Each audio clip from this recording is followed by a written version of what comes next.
British theologian John Stott shared this challenge in a message. He said, Robert Bellah, a sociologist who teaches at the University of California at Berkeley, is very interested in the influence of religion on the community. In an interview in Psychology Today, he said, we should not underestimate the significance of the small group of people who have a new vision of a just and gentle world.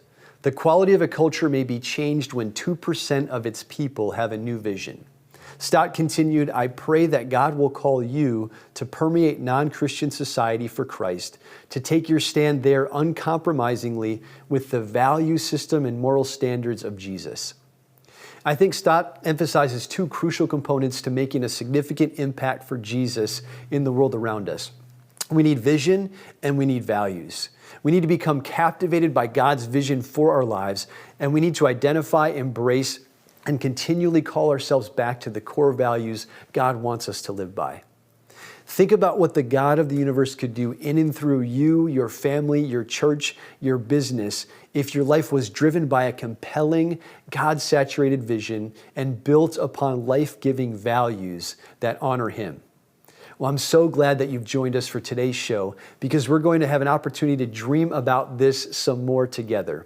Our guest for today is a man who specializes in helping others establish a compelling vision and set of values for their organizations and lives.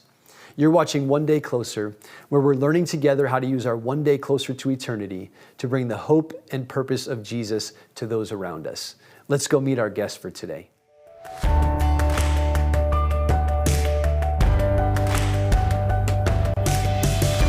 We're here in studio today with Jim Socci, professional EOS implementer. Jim, I'm so excited for the show today and just to hear about what you're doing with businesses and then how God has translated that into what you're doing with your family. So thanks so much for being on the show. My pleasure. Thanks, Brennan. Awesome. And Jim, as we start, why don't you just share a little bit about yourself and your family? Yeah, so a little bit about me. I've grown up in the Lehigh Valley all my life. Got a family of three. We live in Macungie.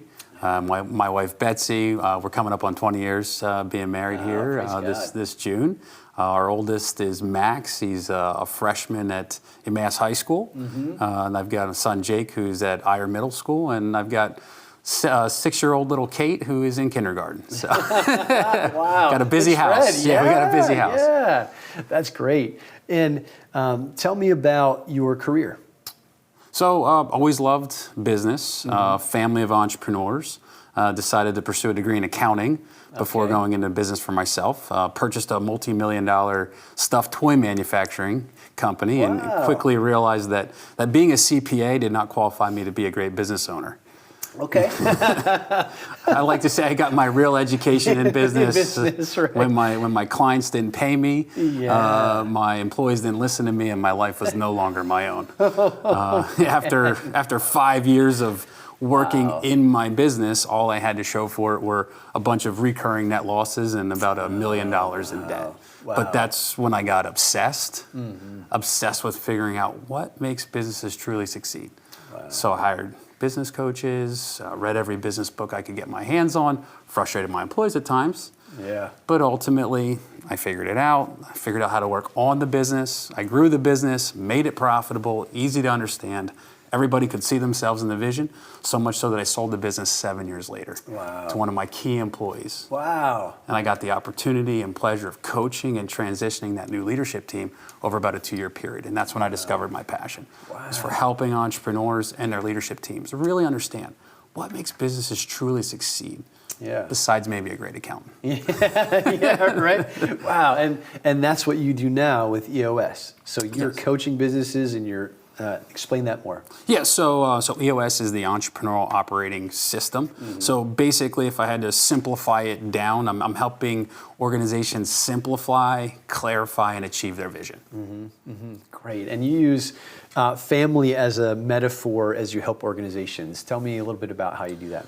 Well, I think when we were talking initially, you said, so how are you using, your business in, your one day, for God. Yeah. And really, it was a great question, and I explained to you, when I was in my business and it was driving me crazy, I kind of had that God moment of like, please get me out of this. I don't want to, my next business, Lord, is going to be for you. And so I really challenged myself, and God, delivered me in many ways from, that when you have that business that's your dream, that then becomes a nightmare. Yeah. And you're like, I just want a better way. And God showed me that better way. And then it became, okay, well, now I kind of retired, if you will, and now I get to do what I love. But now it's this moment of like, I'm doing what I love, but what's the most important organization to God? I believe it's the family. Yeah. And it's kind of funny because as I started, implementing EOS, I really started on my family. My wife will tell you, we went through like every module, every exercise. I tested it out. As my wife says, I'm a little much. Philip says it about me too sometimes, so I can relate.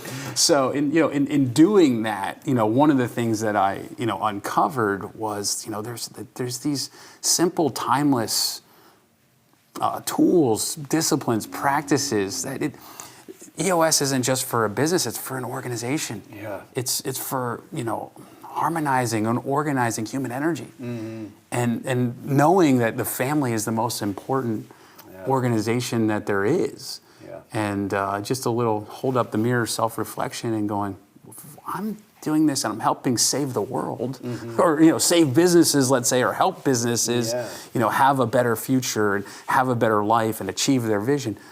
I shouldn't this apply, or shouldn't I be doing this at home? Yeah. And that's in fact what I did, and it helped me obviously learn it and own it as well. Yes. So. Yeah, I love that from our conversation because, a friend had reached out and said, man, you got to meet Jim, and I think he'd be great for the show.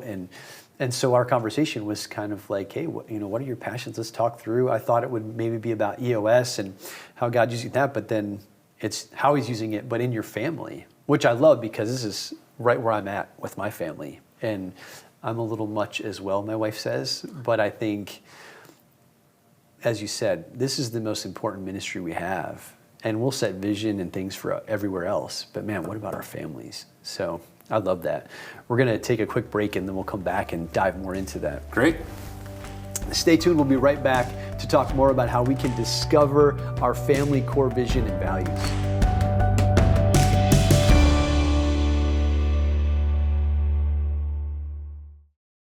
Watch Lighthouse TV wherever you go. Available on Roku, Amazon Fire TV, and Apple TV. Search Lighthouse TV online on your streaming device, or go to our website, lighthousetv.org, for more information.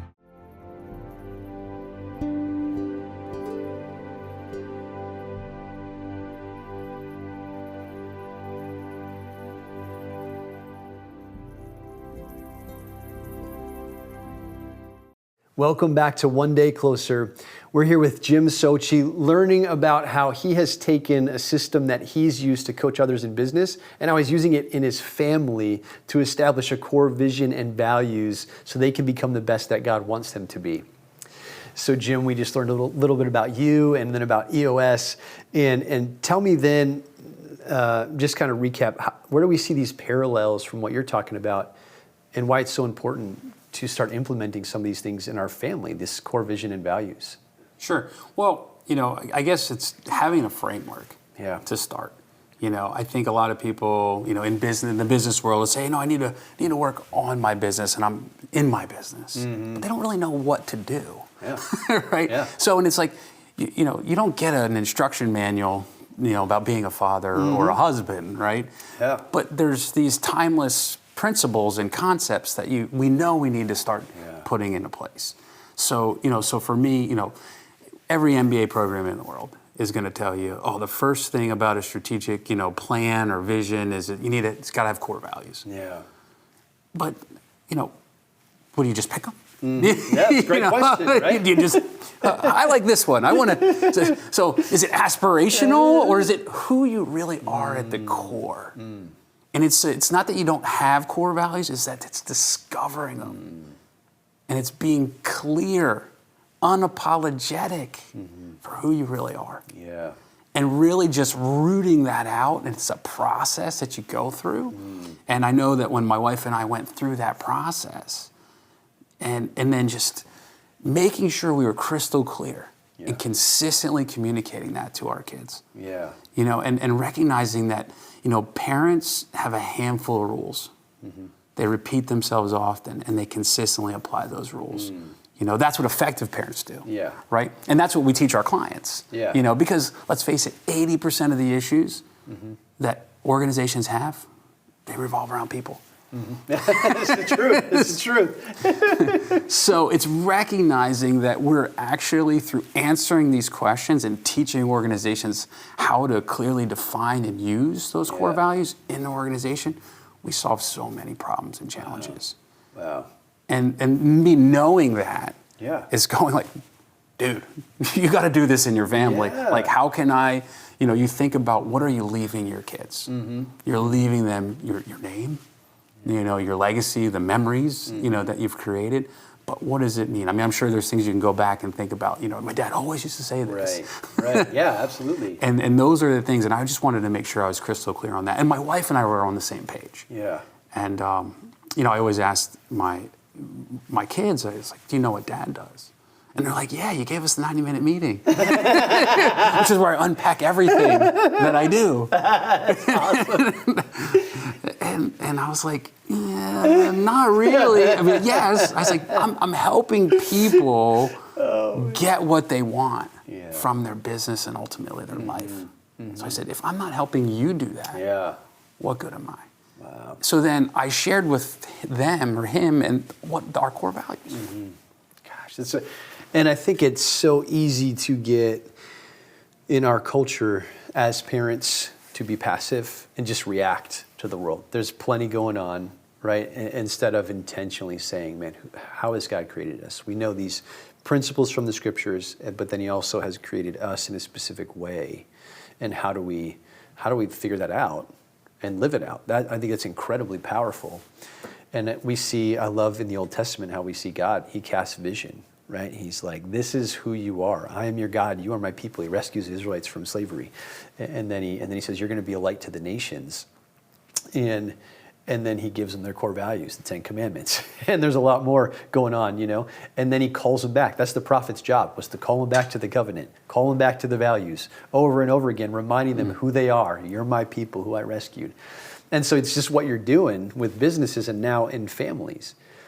How does a family start, maybe if they're not too much like we are? How do they start this process of saying, like, how do we figure out our family vision and our values?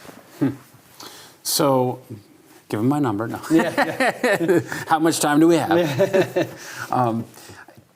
I think the important thing is that it's about a conversation. It is a simple process, but again, if I'm just going to lay it out for you in terms of like the discovery process, you are, like I said, you already have the values. It's discovering them, and it's thinking about. You know, so if it's you and your wife are sitting down as the leadership team, and just say like, who are the? And this is what we did. I said, who are the people in our life that we both know that if we could replicate them, if there was like 10 of them, always around us, who would they be? So like, really think about those people that you look up to. Those people that you really respect. Put their names on a piece of paper. And then, you know, sort of have that on one side of the paper. And then on the other side, like just you, like quietly, just like, tell me just write adjectives about those people. And you both do that, or everyone that's, you know, even in your family or in your relationship, and come up with those. And it's just a refinement process. Because the idea is that you want to make your values mean something. So, you know, some of our values are like growing in your relationship with God, right? Respectful and helpful towards others, committed to family first, humbly confident, grower, you know, those are the kind of things, motivated to work hard, right? Those are all our family's core values. They're not just not integrity, right? It's not like, we're not doing these things to impress people. I want you to really know that it's super important that I see my kids and myself, I'm holding myself to the standard. Am I growing in my relationship with God? Am I reading his word? am I talking to others about God and His Word? Right? Like really giving them crystal clear, like this is what it means unapologetically, because I've told my son, I said, you know why this is important? Like thinking on the other side of this, I said, one day you're going to bring, a young lady home, let's say. And I'm like, and if we don't see these core values demonstrated, we're going to be like, it's probably not okay. No, we're going to go, it's not okay. And we're not going to apologize because we really love you. We really want the best for you. And he's not going to be surprised. Like, oh, you don't like her? No. I mean, and it's like giving an extreme example, but I literally said this, to my son. Because like, this is like at our core. Like if I'm really being honest and open, this is who we are. And I said, and I pray and I hope this is who you are too. Thankfully, God's already working that out. But we just have this common ground that we're working from, and there's like no confusion, no surprises. So, I mean, that's the simplest process. It's like, who are the people that you really like or emulate, and who you model, who maybe poured into you over the years. Right, because we obviously our parents were on that list, and we started thinking, well, they weren't perfect, right? But, and this isn't about perfection either, right? That's the interesting thing, is like easy to have values, but harder to like, how do you use them? That's the thing. And the other thing that I've learned through this process is it's very iterative. Like you keep going through it and through it and through it, and I've got a 6-year-old. She'll call me out on our values. That's the coolest thing. Like when your values need to be so simple, a 6-year-old can tell you. And you high five them for putting you in place. Exactly. I love that, because you're training them. We're called in the body of Christ to, I love how one of my professors said it in seminaries, we're not calling out, we're calling up. Or the right kind of calling out is calling up. Right? We're calling someone to the standard that God has for them in a loving way. And you've just made clear to your kids, this is what the standard is. And I know when I've written some values out for our family, I love to have a passage that is attached to each one, that's grounded in God's word. And these are values that aren't just, they're for us, but they're from God, right? That's so powerful. And what are some examples of you just mentioned some of them, but the other passions and core values you have for your family? Well, so growing in your relationship with God, respectful and helpful towards others, committed to family first, humbly confident, and motivated to work hard. So, and it's interesting. Like I've got a core value speech. I have bullet points for what each of those things mean. And we sit down. You're fleshing it out. It's not down. just this abstract thing. So we have weekly family meetings. So let's get there, because that's what I want to. This is important, as you said. The reiterating it, that these are rhythms in our lives that are ingraining this into our souls as we're embodied spirits working through this. So tell me about some of the rhythms that you do to keep these things at the forefront of your family. So it's about a pulse, right? It's the right pulse. You got to be meeting at the right frequency, and you got to be meeting for the right reasons, right?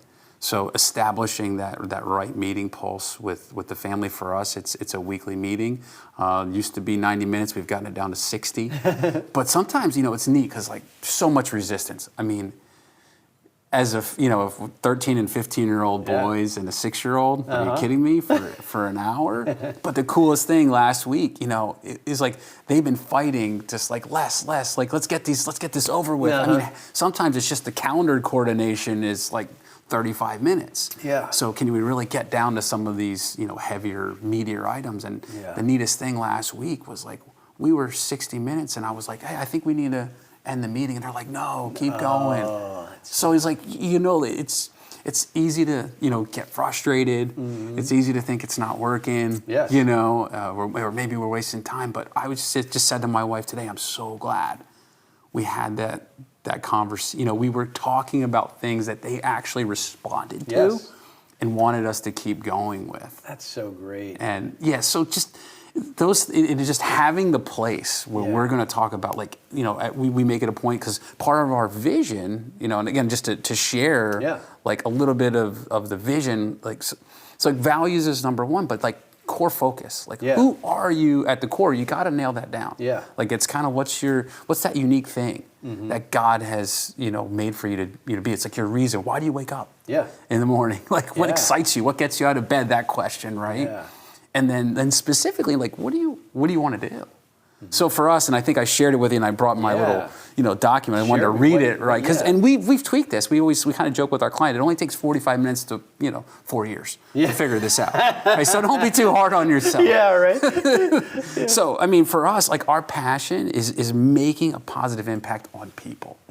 Now the interesting thing is, like, just until last quarter, it was making a positive impact on the world. Okay. So, but we said, like, my wife, she said, like, nothing is off the table. It's just, this isn't one of those things like we've got it it's set in stone and we don't change it. Like, there's some of that, but the part is like, no, let's just explore. Let's challenge ourselves. Yeah. So for us, a big distinction is make a positive impact on people. So this becomes this filter. This is why I'm here today. Yeah. I wouldn't, it's like if I wasn't going to be if I didn't think this was going to be making a positive impact on people, it's kind of a filter. Say, maybe I shouldn't do it. That's great. That's a great filter.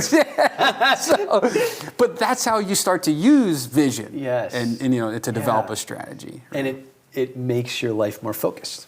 Right? Yeah. In the right direction, in an intentional direction. Well, hold yourself accountable to something you want to be held accountable for. Yeah. Yeah. And then tell the people around you. Like, that's awesome. So, that, and then, it's like specifically like, okay, well, making a positive impact on people, but like, how do you want to do that? Right? And we came up with helping ordinary people do extraordinary things. Yeah. And I kind of said it's helping extraordinary people do extraordinary things. Because really, who's ordinary? Yeah. But again, but it's this idea. Sometimes we hold ourselves back. Oh, I'm not enough. I'm afraid. Whatever. So, well, that's some ordinary thinking. Yeah. But maybe there's some extraordinary things we could do. So just opening up a window of possibility. Yeah. So then we came up with this 10-year core target. Let's look out in the future. Like how would we measure that? Yeah. How would we actually say, we've made a positive impact on people? Yeah. Right? It's one thing to okay, that feels good. Yeah. But what's the tracks now? I love that question. Right? How do you know you're doing it? Yeah. And for a couple of quarters, because that part of the meeting pulse is my wife and I get together and we look at this vision we have. We look at this plan. Yeah. And we say, okay, so we're going to come back to it. How do we know we're actually doing it? So we came up with something that says, it's our core target. We're going to put the target out there, the bullseye that we want to hit. So it's got 1,000 on it. Yeah. Right? So we say we want to be involved in over 1,000 little life-changing experiences. We picked a date by 12/31/31. Yeah. Right? So 1,000. So what's your question now? How are you going to do that? Yeah, where are you at right now? So we're 3 years into this, and we're I've got a journal, and I've got a couple of journals now. So every time we're like, what, that was a life-changing experience. Yeah, I love that, and it's not unattainable. Yeah, no. But it's amazing when you can look back and say, wow, we did this as a family. Right? It could feel unreachable, but then when you define it as small, little life-changing influences on people. Yep. And then you define it and then you talk about it and it becomes your culture. And the coolest thing is, so at first it's my wife and I writing a lot of these things. We're reflecting in our weekly meeting. Yeah. That's where we're getting the material. Right? Yeah. And they were like, that was life-changing. Yeah. My son caught his first touchdown pass. You know what I mean? So, hey, Jake, would you write about this? So get it from. So that's in the book, right? I have this thing whenever I go on. I travel. I come back. And, when I always bring something for the kids and my wife mostly. But my 6-year-old, she writes me a thank you before I get home. And it blows me away. And she, by the way, I am her dad. What's that? It's her dad, but she always messes up the B and the D. Her dad. So it's just it's so amazing, and I've got it taped inside of my journal. Yeah. Because I'm do you understand the love that she shows? She doesn't care about how she spells it. Yeah. She doesn't have some of the words, but you get the message that she's genuinely just excited out of her mind. That dad's coming home with something. and thinking about her, and it moves me to be better, to be that like just aware and present of the impact that you're having on the people around you. And just establishing that culture. Yeah. That's so powerful. Believe it or not, we're out of time. I could talk about this for another hour, but thank you so much, Jim. I love this, and I trust that our viewers, are going to be encouraged to start applying some of this in their own lives. Awesome. Great. Thank you. Stay tuned. We'll be right back to talk about how we can apply this to our lives in the next days.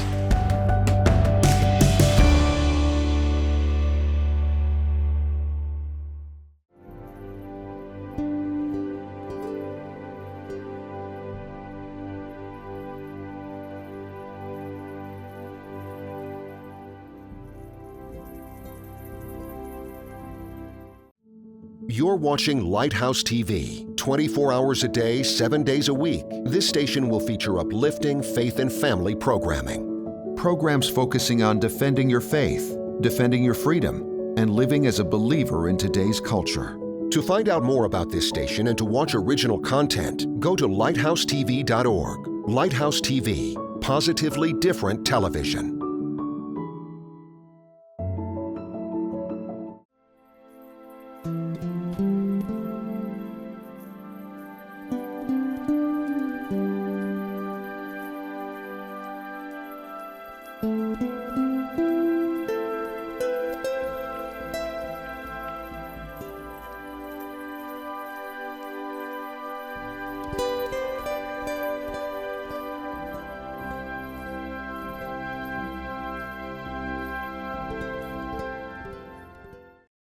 Through Jesus, God has given us the compelling vision of becoming salt and light for Him in this world. And He calls us to continually embrace the Christ-like values that allow us to live for Him and spread His kingdom in the places and spaces around us. Here are 3 steps you can take today to begin living more fully in the vision and values God has for you. First, get with God and ask Him to give you a compelling vision for your life.